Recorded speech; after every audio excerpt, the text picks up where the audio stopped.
Africans, I hope Black Americans can rest now.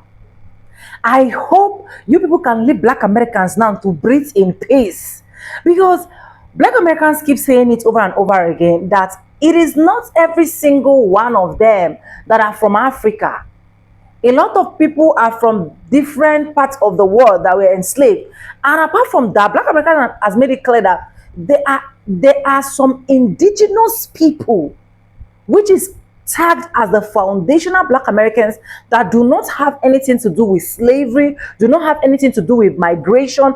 But a lot of you will still keep arguing, we still keep shouting, Black Americans do not have culture, they don't know where they come from, blah, blah, blah. Now, these are the DNA results. A lot of people have actually went ahead to go for their DNA to prove to some persons that this is actually where we're from. Some are from Africa, some are from... In fact, I want you guys to watch this video, especially as Black Americans, and if you are also an African person that has never believed that there are people that has literally built America, stayed in America before these white people just came and did whatsoever that they actually did, this particular video is actually for you. Anyways, my name is Sonia. Subscribe, like, comment, and share. Credit belongs to the original creator of every single clips and stitches you have in our today's episode. And yes, guys, with that being said, let's dive right into this video, and I'll be back with commentaries. And I hope a lot of people will learn from this. Let's go watch. Okay, y'all, I finally did it. I did my DNA test and I got my results back. This literally blew my mind. And the crazy part is I was not even going to do it because I'm Black American. Like, I know what I am. I know where we come from because my family is filled with like genealogists. My father really always did lineage work. So we know exactly where our European blood comes from. We know the plantations, like we know. So I'm like, what's the point of me doing this? But the crazy part is I kept feeling like I should do the freaking test.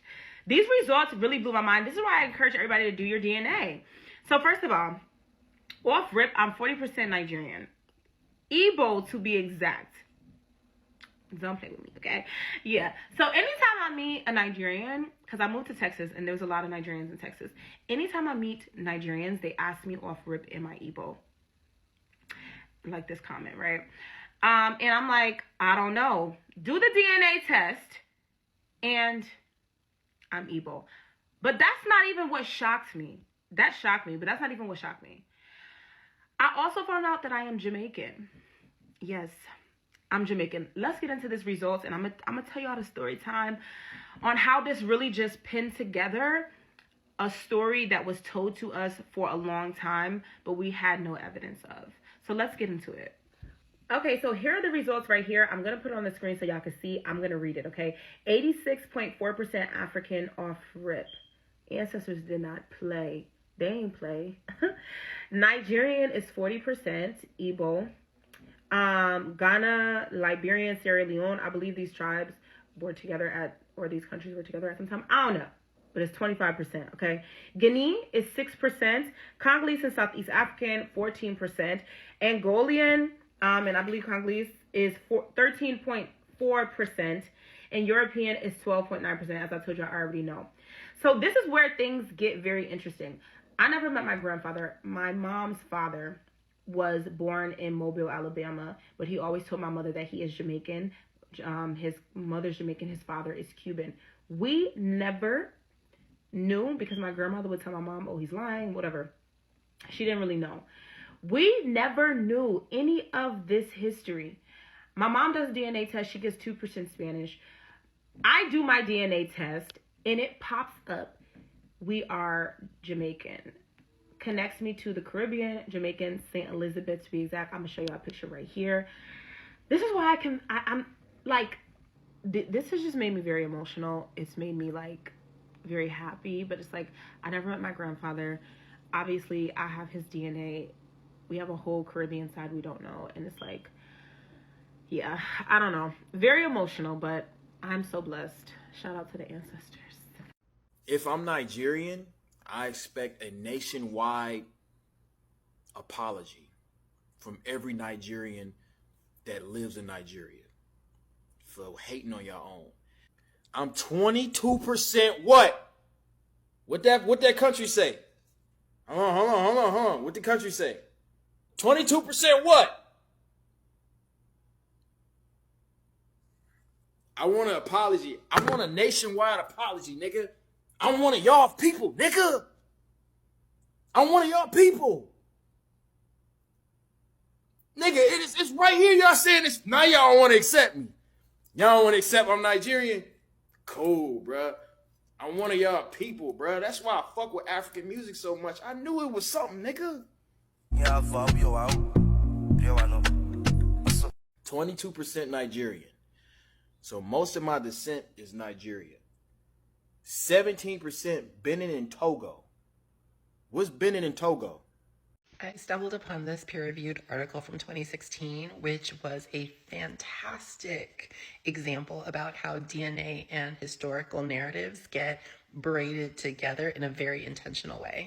So this article is called Crossing Disciplinary Lines, Reconciling Social and Genomic Perspectives on the Histories and Legacies of the Transatlantic Trade in Enslaved Africans. It can be found in the journal New Genetics and Society.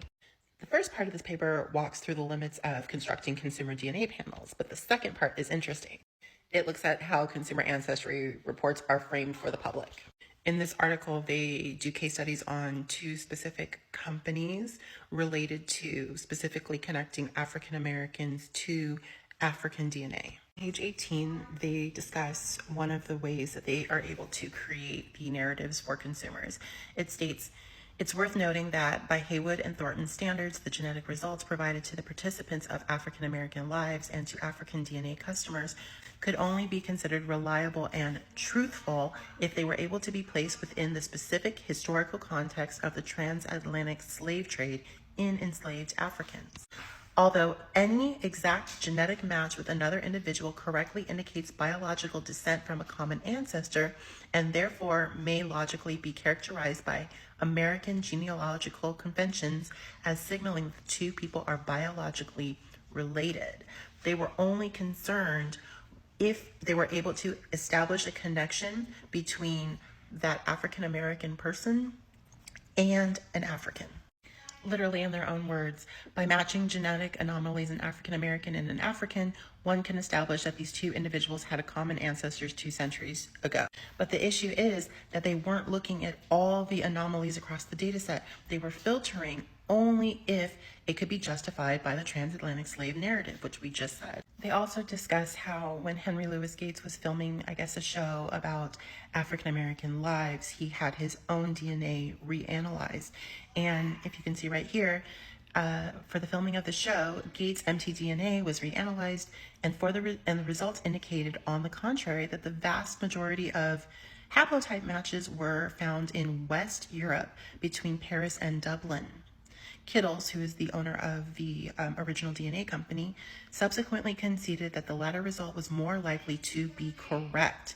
So they essentially discounted any DNA that was not African because it didn't fit the central premise of the company, which was supposedly connecting African Americans to African DNA, which is quite concerning when you think about it, because that means that this person's identity was socially constructed.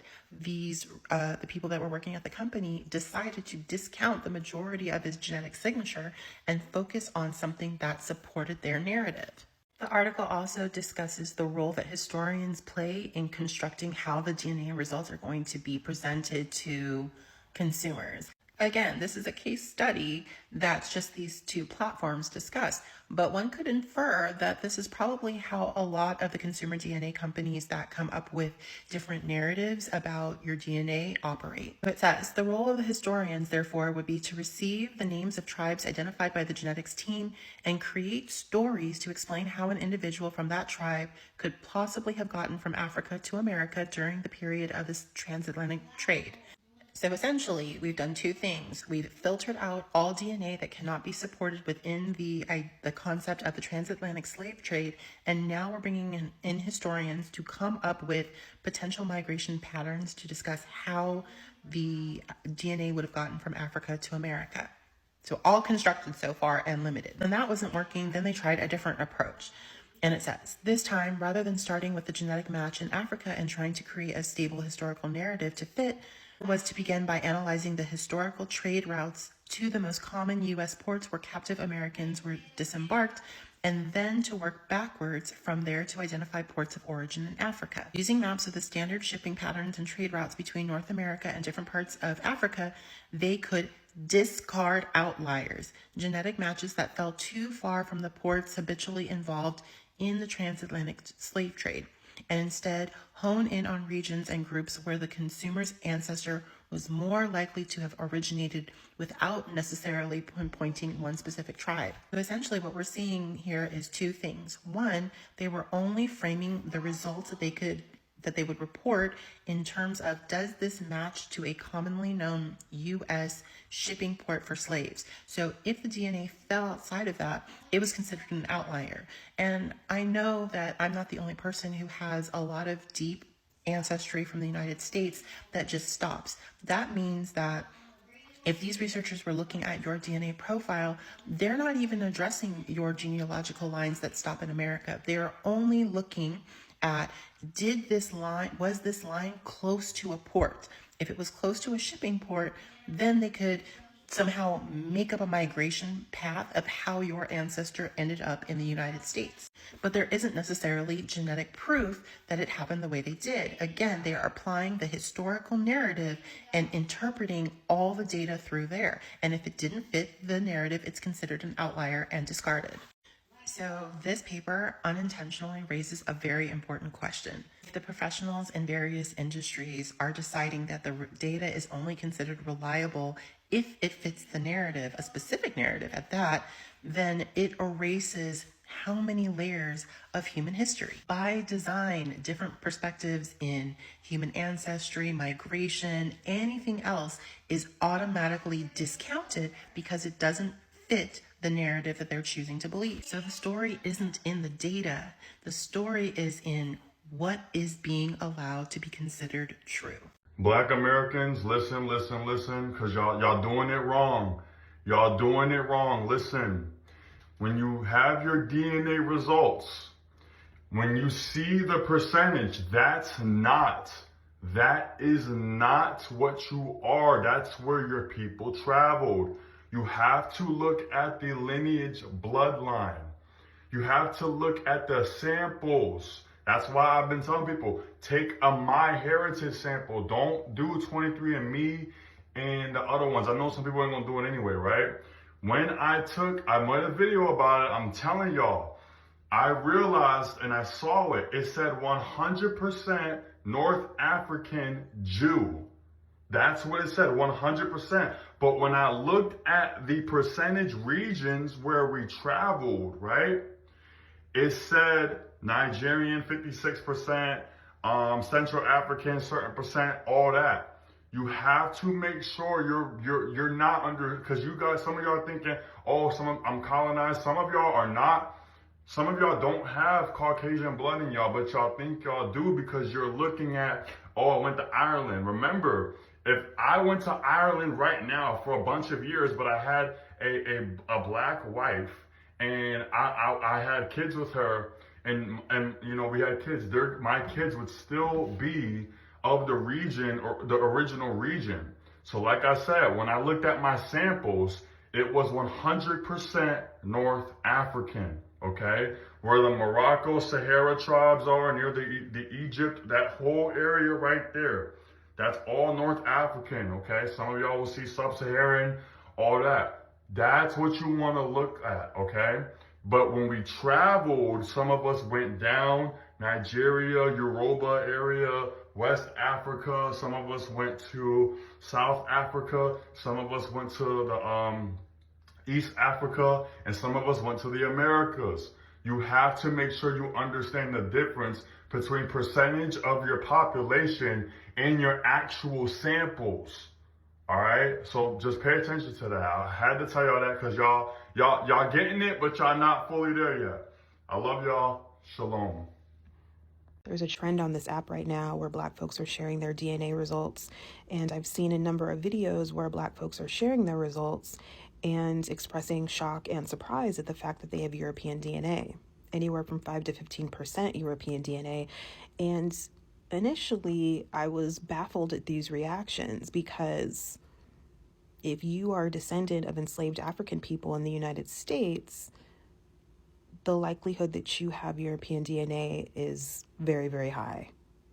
It is highly probable that you have European DNA for multiple reasons. But one major reason, a reason that I thought we had all come to accept and acknowledge as fact at this point. But the more I thought about this topic and the videos and reactions I was seeing, the more something began to occur to me. And that is that it is one thing to apply something, to accept and acknowledge something in a historical sense. It is another thing to accept and acknowledge it for your own self, for your own personal family line. I think at this point, the majority of us understand that being raped and SA'd was a regular aspect of life for enslaved people, both women and men, at the hands of the people that owned them. But I suspect that there are people who, they may be able to accept and acknowledge that these things happened in a historical sense, but they may struggle to accept that these things happened in their own families or to their own ancestors. And I understand why. These things weren't being talked about. They weren't being talked about when they happened for their own safety and the safety of their families. These stories weren't being passed down from generation to generation. Even though the epigenetic trauma of this sexual violence was being passed down from generation to generation, the stories were not. And I think with time, in some cases, that silence creates a certain level of denial. And I'm wondering if that is what's causing some of these reactions that I'm seeing, because now people are being required to face things that they did not want to have to face before. So I shared my DNA results on TikTok, and some very interesting things happened. One, I found out that I am no longer a Black American. Yes, I was told that Black Americans do not have African DNA. And because my ancestry came back sitting at an 86.4% African ancestry, I am an African. I am not a Black American, so I would be considered an African American. So there has been a clear separation within the community, and I'm here to let y'all know, if you have West African ancestry, you are not a Black American, okay? The Black Americans were already here, okay? They are the owners, they are the inhabitants of the land. They have already been here. Their ancestors did not go through slavery. Their ancestors did not experience colonization, and their ancestors have nothing to do with Africa. This is what I've learned. This is what I have come to the conclusion. By the way, I'm not offended to be African at all. Not offended at all. But I do have a couple of questions for you guys. So since you guys have made a clear separation and you are not a part of the African diaspora, my question is, who gets to claim the culture? Because it can't be you. Because the Black American, the African American culture that was built here in the United States was built by the descendants of Africans. And in fact, some of our most famous leaders who helped build the culture never made a separation or said that they have nothing to do with Africa. In fact, Frederick Douglass repeatedly referred to Black Americans as the descendants of Africans. W.E. Du Bois referred to us as part of the African diaspora. He centered Africa as the foundation to the Black identity. Marcus Garvey spoke of Black people globally as African people. His entire movement was built on African origin and pride. Malcolm X described Black Americans as Africans in America. Martin Luther King, Sojourner Truth, identified as African descent. Even when we look at the Black church, it was built off of the African culture that was brought over here. Its spirituality, its dance can be tracked back to Africa. Our music, the culture that we built, derived from Africa. So if you guys don't claim that, then what is your culture? I would love to know. The conspiracy theory that African Americans were here before we were taken from Africa is not only very harmful, but it erases the culture of African Americans as well as Native Americans. The African people were taken from Africa on slave ship to America. That is historical fact. And the conspiracy theory that African people are native to this land and were here before we were taken from our native land, I feel like is what further disconnects us not only from our history, but it erases the history and the harmful things that happened to our ancestors, while also taking away the native story of natives being here and being the only ones here when their land was taken from them. I've been hearing this conspiracy theory a lot of people who are African descendants saying, oh yeah, we were already here before they brought us here, and we weren't. That's just my thoughts though. What do you guys think? Let's say you're a young girl and you get kidnapped from your village in 1802. And you make it through the Middle Passage. Let's call you Amaka. You are on a boat crammed in with people from all over the west coast of Africa, right? And you don't speak the language that everyone else speaks on your boat, but you do find someone from, close by who understands you. They take care of you. You survive. You make it to Charleston, South Carolina, where everyone who was there gets separated. They see you with the young lady or young man who was taking care of you, and they separate you.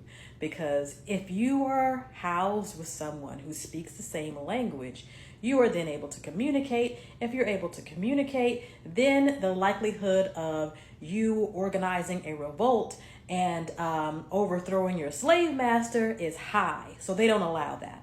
So you get placed on a plantation, not in Charleston, but far, far away in, let's send you to Birmingham. All right.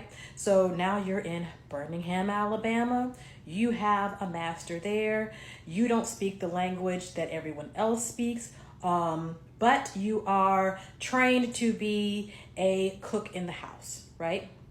So the cook helps you train. You're one of the girls who are there.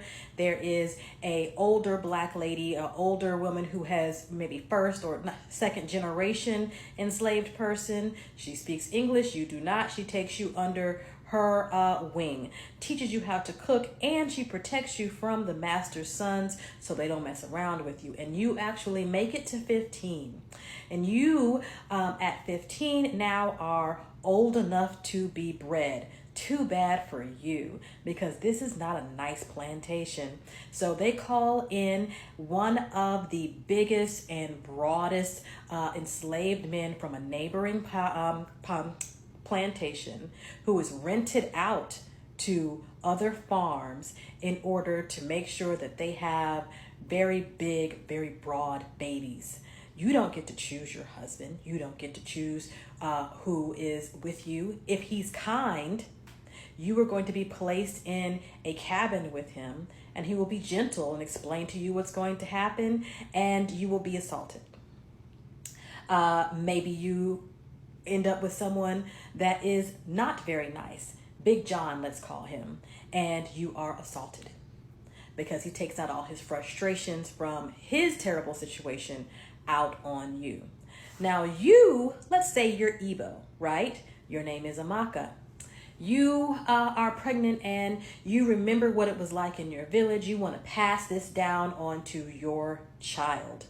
The bred or the stud or the enslaved man that has been brought in to do this to you is not Igbo. He is, let's say that he is Mandinka.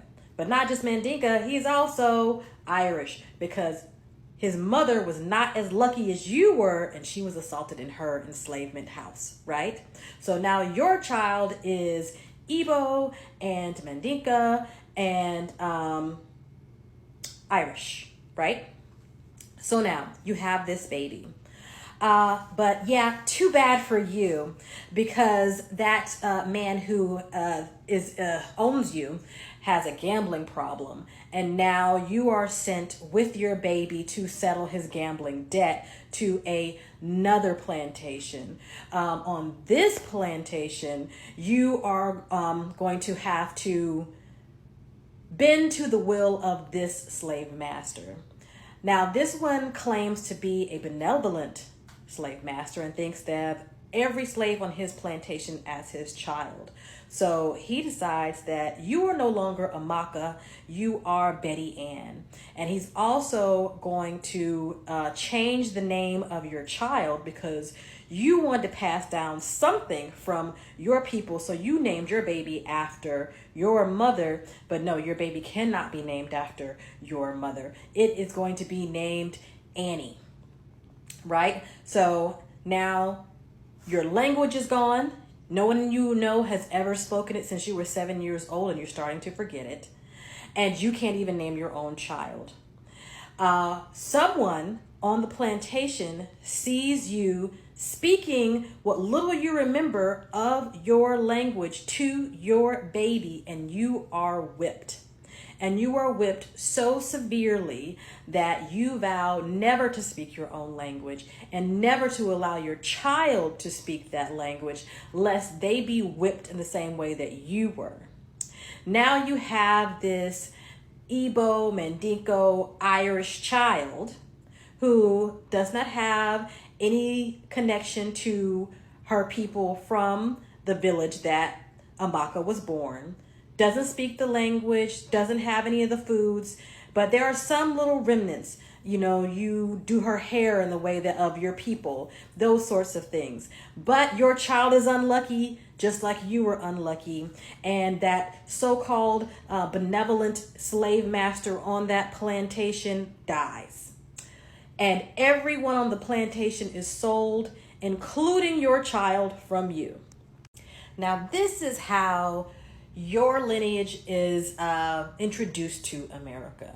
Now imagine generation after generation after generation of mixing, sometimes voluntary, a lot of times involuntary, and all of those different tribes are mixed up together.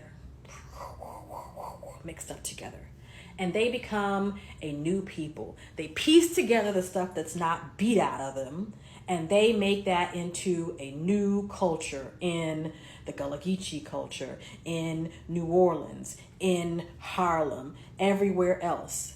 And we start to build new things, tap and jazz and macaroni and cheese and, second lines and all of these different things that we built up together. That is why we don't know where we come from. Because where we come from is right here. Anyways, welcome back, guys. Welcome.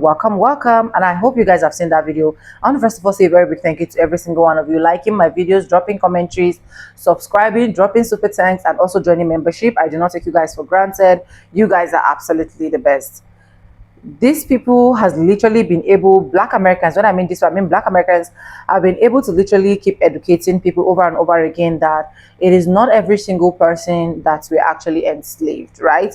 They've been able to keep screaming and shouting that it is not every single person that are actually from Africa, because a lot of people tagged Black Americans as all of them are from Africa, but not knowing that a lot of them are from different parts of the world as well, not only African. Yes, there were people that were enslaved from Africa down to America.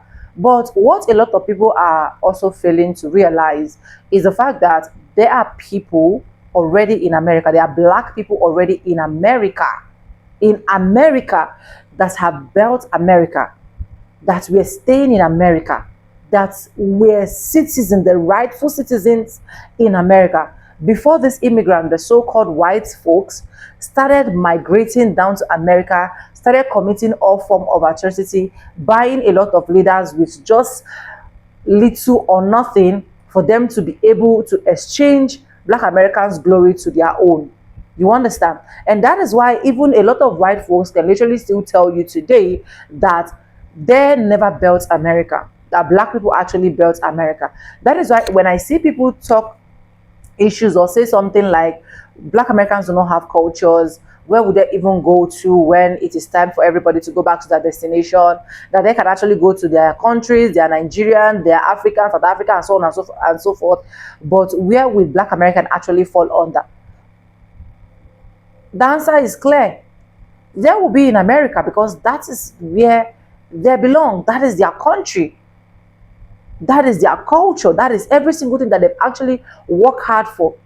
If not for every single betrayal that happened, that made it look like they are pulling out Black Americans and putting them on another spot, why did they choose to steal the spotlight? You can see from this particular video where a lot of people are able to explain more about this DNA of a thing.